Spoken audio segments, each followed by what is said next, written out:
आज बात एक ऐसी दुनिया की जहां अधूरी कहानियां मौत के बाद भी खत्म नहीं होती।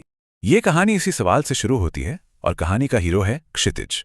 क्षितिज खुद को एक अजीब धुंधली सी जगह पर पाता है। चारों तरफ बस खामोश आत्माएं हैं।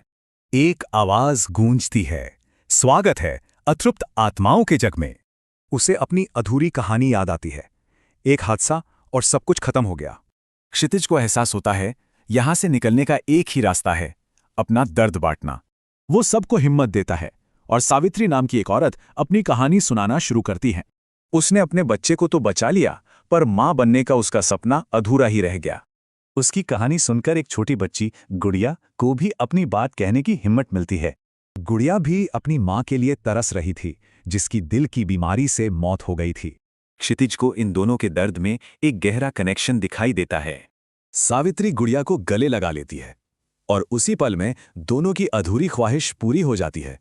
ये देखकर बाकी आत्माएं भी अपना दर्द बांटने लगती हैं और उनका बोझ हल्का होने लगता है।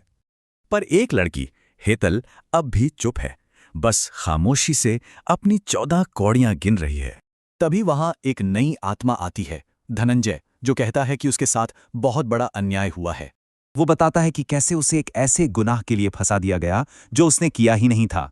पर जैसे ही वो चुप होता है, हेतल खड़ी होती है और उसे घूर कर देखती है। वो सच बताती है, धनंजय हीरो नहीं बल्कि उसका कातिल है। ये सच जानकर सारी आत्माएं गुस्से में धनंजय को घेर लेती हैं। अब इंसाफ होकर रहेगा। वो सब मिलकर उसे एक ऐसी सजा देते हैं जो मौत से भी कहीं ज्यादा भयानक है। उसे अपने गुनाहों का मोक्ष तो मिलेगा, पर एक शर्त के साथ। जब दुनिया की हर आत्मा आजाद हो चुकी होगी, उसके भी 10,400 साल बाद। तो ये कहानी मोक्ष तक पहुंचने के दो बिल्कुल अलग रास्ते दिखाती है।